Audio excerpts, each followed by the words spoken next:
So I'm probably not going to be doing as many vlogs during the month of June as I did during May. A big part of why I was able to do so many in May is that I'd finished a lot of my work for that month pretty early, and I haven't finished any for this month yet. So I'm going to be really working hard at the main channel for a lot of June, but I figured I'd throw a vlog out there both to say that and just to have something to come out in the next few days. And I really enjoyed doing those videos about Death Note and Code Geass and Naruto and Bleach because it was a good way for me to get my thoughts out on popular shows that I don't think I have any plans to talk about on my channel, like, ever, possibly. You know, I have a tendency to feel like I want to cover, like get my thoughts out there on every show ever. But there's a lot of them that, like, the amount of reward I would get from, like, rewatching the show all the way through and talking about it is just not worth it. Like, I'd rather be working on other stuff. And so if I can just get these things off my mind and not have to think about them again, then it really takes the weight off of my shoulders going forward. It's especially great for, like, really popular shows. And there's a lot of popular shows that I will probably talk about eventually. So, like, you know, something like FMA Brotherhood, like, I'll probably make a video about one day. So I'm not going to cover those in this way, but to get into a few more of the really popular shows that I don't really plan to cover. One is Attack on Titan. I kind of already said, like, a bit about this in my video about the director, who also did Death Note and other stuff. You might probably seen that video. I don't know. Maybe you haven't. But I talked about it just briefly, that I had dropped the show after 5 episodes, and a lot of people were like, how could you do that? And Attack on Titan does not interest me. I was not grabbed by it in the way a lot of people were. Which is funny, because I wasn't, like, at first I thought, because, like, when the trailers and stuff came out, I thought it looked fucking awesome. And, like, there was, like, I'd heard about it for years. Like, the manga had been hyped up. Like, I knew people who thought it was, like, one of the best manga that was currently running. So I was, like, kind of excited for it. And I also was under the impression that it was, like, really full of super hot girls for some reason. Because I'd seen, like, all this fan art of the characters that's actually way better looking than the actual show. Which was really funny. Because, like, I was under the impression the show was known for, like, these giants, for being pretty dark, and for having, like, really gorgeous character designs. The latter of which is not true at all. And I guess I just thought it had, like, a bigger storyline. Like, that it was about more things than it really is, because it's really more of, like, a straightforward us versus them kind of thriller with a little bit of a mystery angle to it. It gives me very, like when people were saying it was the Japanese The Walking Dead, or the anime version of The Walking Dead, I kind of agree. Like, that's the impression I've gotten, and I hate The Walking Dead, so it just doesn't work for me. Like, I feel like the selling point of Attack on Titan is that people die. Like, that seems like what people were attracted to with it. It's like, the first episode, the main character's mom dies, you know, then you get, like, lots of minor character deaths and stuff, you know, the main guy gets really fucked up in, like, episode 4 or 5, and it's like, you get this sense that it's like, people like this show because characters die in it, but none of the characters are interesting or, like, fun to watch. I remember, like, because I watched the first 5 episodes, like, while they were airing, and there was, like, the one girl whose thing was that she was into bread, and she was, like, the most likable character in the whole show. Like, the first character that had any spark of humanity was just this real weird girl who eats bread a lot, and that was it. Like, I think that kind of, like, liking that character made me even more realize how much I wasn't into the show. That, like, I didn't care about anyone, you know, like, you've got Mikasa, and it's like, she's cool because she's, like, strong, and that's it. Like, there's nothing else to her personality, that she's just stoic and strong, which would be enough to carry a character in, like, a show that has other strong characters. Like, personality-wise, she kind of reminds me, for a really weird comparison, of, there's a manga and anime series called GA Geijutsuka Art Design Class, and, it's like a slice of life, like moe comedy show, but like one of the main five girls is like the stoic, like hard ass character, kind of like Mikasa, and but in that show, everyone else is like a colorful, fun, wacky character, you know. So her being like the counterpoint to all that is what makes her character work and makes her funny. Whereas in Attack on Titan, like everyone's just kind of emo and dour all the time, and Mikasa's just kind of there, like she's like a brick in a sea of other bricks or something.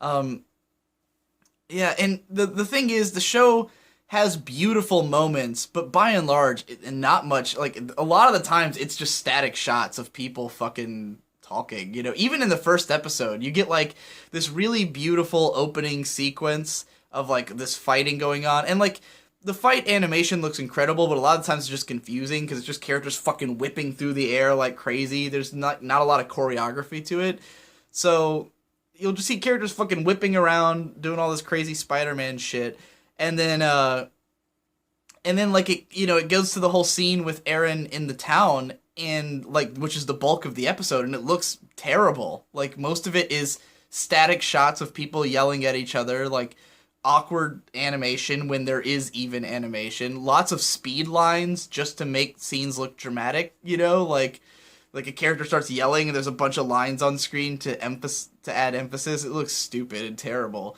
And a lot of the shows like that. It like really bounces between these incredibly high quality moments of animation and then just nothing for long stretches. And I remember it was like, I think it was episode 4 where there just wasn't anything. Like there was no big action scene. Maybe it was 3. There's one episode where the whole thing was just boring and lame and nothing really happened. There was a lot of characters talking about shit I didn't care about, and I was like, I don't, this is not holding my attention, you know. Didn't think Eren was interesting as a main character, and then once I heard about the fact that he like just turns into a Titan, I was like, oh, okay, like kind of defeats the entire point to me, that it's like, you know, puny humanity against giant monsters, but we have the technology to try to fight them. It's like, no, we just got guys who turn into giants too. Oh, okay, you know. And then like I hear like half the characters are fucking Titans. I don't know. None of it interests me. Everything I heard about the show, about like what happens later, sounded like I wouldn't be into it. And I really can't stand shows that just withhold information from you forever in the hopes that you want to know. Because, you know, like for some people that works. Like, oh, what's in the basement? Ooh, I'm like, I don't fucking care what's in the basement, because the answer will never be interesting enough to live up to the hype of it. You know, like whatever's in there, the show doesn't have a complex enough plot that it could be like a skeleton key to unlock everything. It's like, it's just gonna be something stupid that'll probably seem obvious in retrospect, or feel like a total ass pull. You know, it's gotta be one or the other. Yeah, it's just really not my kind of show. I hate how everything's just brown. Everything in the show is fucking brown. I've seen screen caps where, like, when I was making that video about it, because I made like a fake review of the show for April Fool's last year. And I kept going on about how brown it was, and there's just shots that are just all brown, everything. Ugh. Not a big fan of brown as a color anyways, but like just the way it's done is like, Jesus Christ, I'm gonna see a fucking brown. Yeah, just I hate the uniforms. Like I hate that everyone wears the exact same thing. Like I can't stand that in any show where that's the case. I'm not a big fan of school uniforms in general. I'm not a big fan of like any kind of everyone's wearing the same fucking thing. I appreciate what it does mimetically, that it makes it very easy to cosplay the show and to have like this, you know, I feel like that's a big part of shows that are like really big and like in popularity for cosplay, is like having any kind of uniform, because it means that you basically are a character in the show. Like you don't have to be one of the existing characters. You can just wear an Attack on Titan jacket and you're cosplaying Attack on Titan, you know. And you see this a lot with like Owari no Seraph had popular uniforms, you know, those Akatsuki people from Naruto and like all these different things. The Bleach Soul Society things, you know. I think it contributes a lot to a show if you have something kind of mimetic like that, because it also helps people to like make their own original characters and their self inserts and stuff like that. So it's good for fandom type stuff. But yeah, it was really funny when Attack on Titan came out though, because like the kind of like the interactions I have with other anime fans have changed considerably over the years. Cause like at the time when I was writing an anime blog, like I was mostly reading blogs from people who were like really deep into anime and know everything. And they were mostly watching like more obscure shows or like, new seasonal stuff that was not necessarily whatever the most popular thing is. So I'd gotten used, like, in that crowd, Attack on Titan wouldn't have really been talked about. Because we would have kind of seen it as, like, okay, this is like a mainstream show. This is the one that's going to be on Adult Swim in a year, and nobody would have really talked about it. But when Attack on Titan was airing, I wasn't really following anime stuff. I was following MLP stuff, and it just so happened that the people I knew in that community were all watching Attack on Titan, so I was hearing about it all the time. Like, it seemed like everybody was super hype about the show, and I was just like, what the fuck is happening? Like, why is everyone watching this show I'm not even that interested in? And then I realized it was because I wasn't following big anime fans. But then it's funny now, because now I'm a YouTuber, and most of my interaction with anime fans is through my comments, and there's people from every, like, walk of life of anime watching my videos. There's people who don't know anything, and there's people who are super hardcore.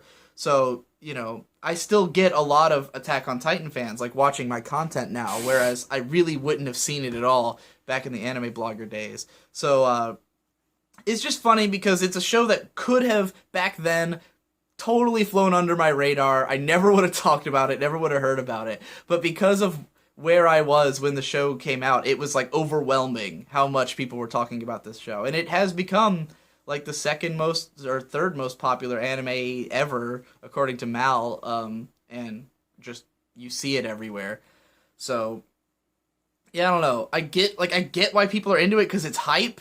It's hype and fun, and it plays on very basic, emotions. Like, there's giant evil things, and they're eating everybody. It's scary and weird and cool, and they're on giant flying contraptions, but the actual show's not that interesting to me. So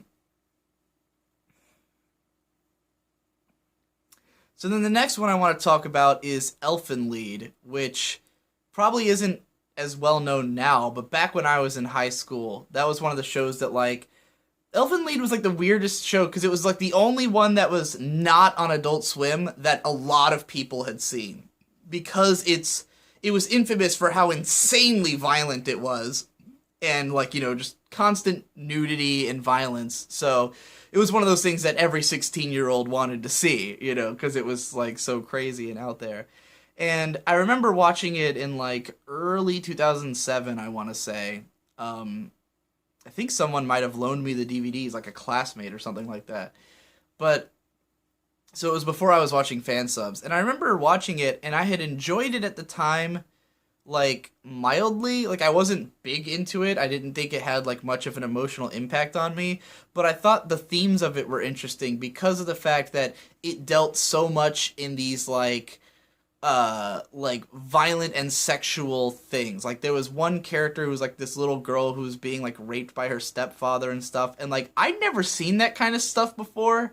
So for me it was like really interesting just to be like, whoa, sexual abuse, that's a thing that shows can talk about, like I'd never seen that.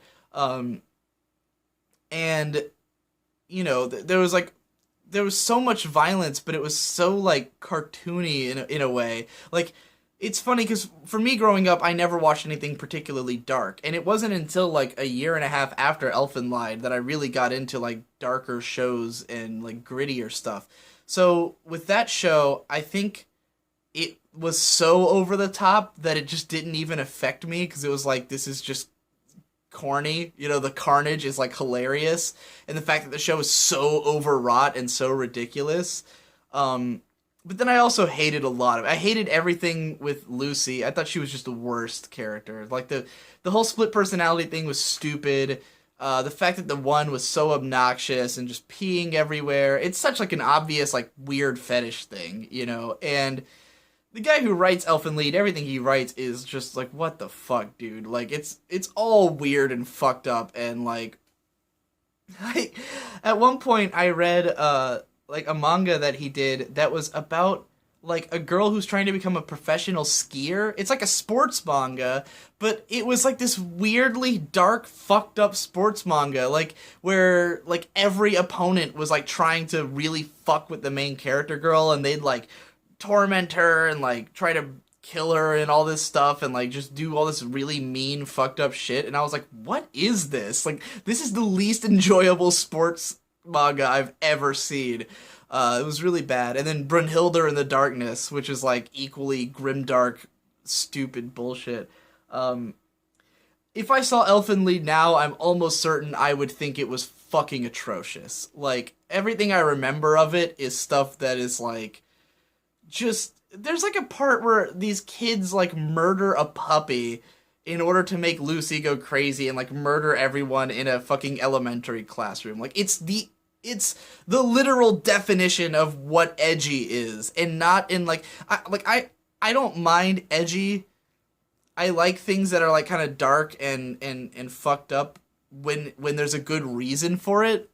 But there's no reason in this case. It's just edgy for the sake of itself. It's just how dark can we possibly make a story? How fucked up can we possibly make things, you know? And try to make it all sympathetic and shit, and it just doesn't work. It all falls totally flat. Lucy's fucking obnoxious. Nana's fucking obnoxious. Nana's Everyday Life, the webcomic, is better than Elfen Lied by a long shot, because it actually embraces how stupid it is and, like, plays it up to 11 with the dark, cynical, fucked up stuff while being, like, disgustingly funny about it. If you haven't ever read that webcomic and you've seen Elfen Lied, I recommend it if you want to ruin your day. But, yeah, it's stupid. It's a dumb show. I really think it's the kind of thing you can only really appreciate when you're a teenager and you haven't seen this stuff yet. When it's like, that level of violence is still like, whoa, I can't believe I just watched 40 people get murdered in 15 minutes, you know, by a naked chick. It's like crazy. And then you get older and you're like, whatever, dude, I don't care. People die when they are killed. Whatever. It's not impressive. It's not funny or cool. It's just like, yeah, that's happening, you know. Now the girl's peeing on the floor. Why am I watching this? So I have no interest in, like, revisiting Elfen Lied. I'm sure it's stupid. And I know that Endless Jess, or My Japanese Animes, plans to eventually cover it because he thinks it's like the worst thing ever made. So I look forward to his video on it. And then lastly, what was the last one I wanted to talk about? Oh yeah, the last one I wanted to mention is the 2003 version of Full Metal Alchemist. I think I've made it kind of clear in my my video on, like, Hunter x Hunter that I am not the biggest fan of the 2003 Full Metal Alchemist. I definitely think Brotherhood's a better show. But I do think that the original has, like, a lot of interesting stuff. Like, FMA 2003 had, I would say it's better directed. It has more interesting directing. It has lots of, like, interesting cinematography and ideas.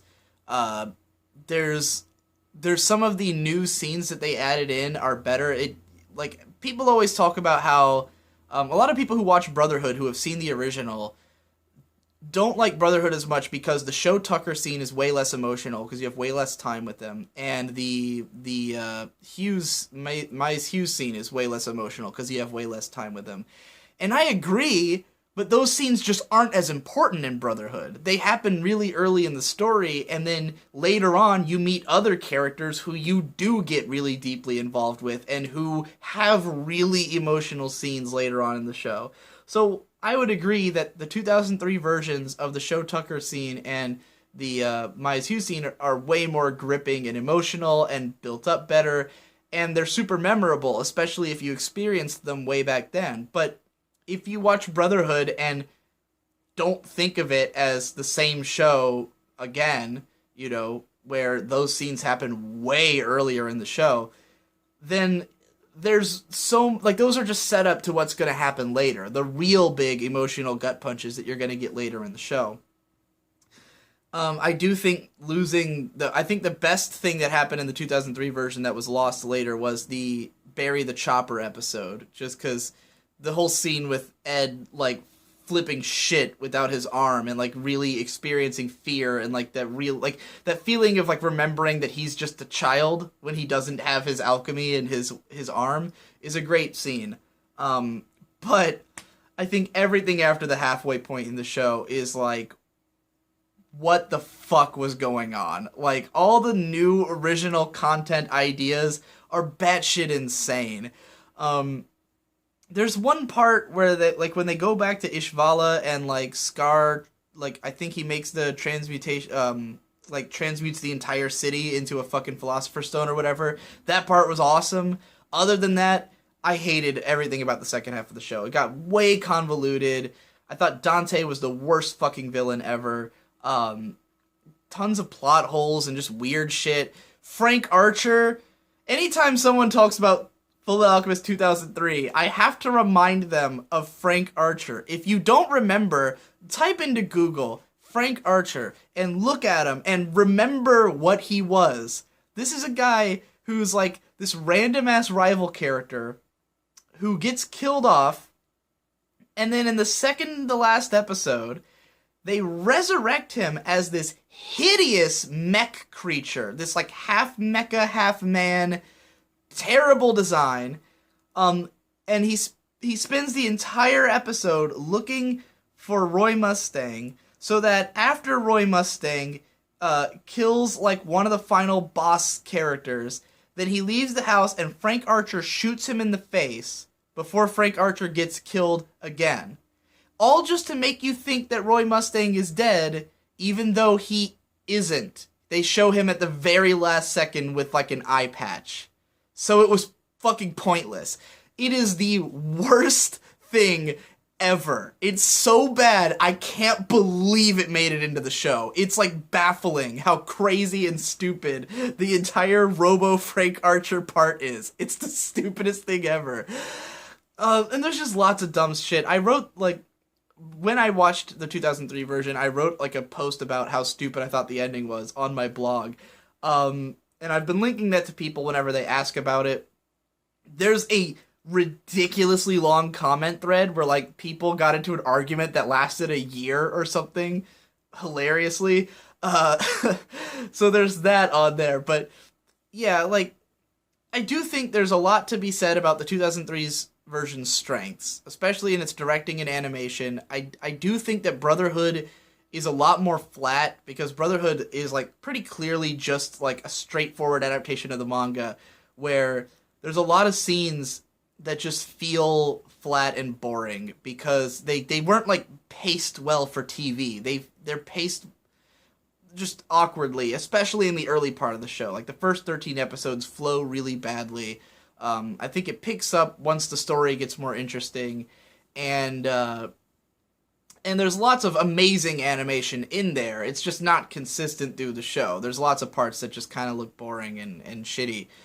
But, and the 2003 version has some interesting ideas. If you talk to Goat Jesus, he likes the 2003 version more. He's written a lot of analytical stuff about them over on his channel, about, like, both shows and Conqueror of Shambhala. And, like, I've had times where I thought it would be interesting to watch both FMAs and read the manga and do, like, a big comparison, what all each of them did right and wrong. But, like, I'm just not really the guy to do that because I don't really care about the 2003 version. Like, I'm not interested in watching it again because for all the strengths it has, I think a lot of the filler stuff in the early part is terrible. Like, the episode with the two other Elric brothers, that was fucking stupid. The episode where they go to, like, a village and there's, like hide and seek. I don't remember exactly. There's some stupid early the one with the thief lady is pointless. You don't need it. Like, there's a lot of dumb filler episodes, all of which have the same exact message. The message is always, they're just like Ed. It's dumb. And then the second half of the show is a fucking nightmare clusterfuck. So Yeah, I would say that I don't feel like going back and watching it and doing that comparison. Other people can do that. It's really not my realm. I could do some Brotherhood videos though, just because I do really like that show, and there's a lot of stuff I could say about it. So yeah, that's my thoughts on those three shows. Hope you enjoyed. Probably won't be doing too many vlogs this month, but look forward to my regular videos. Yay!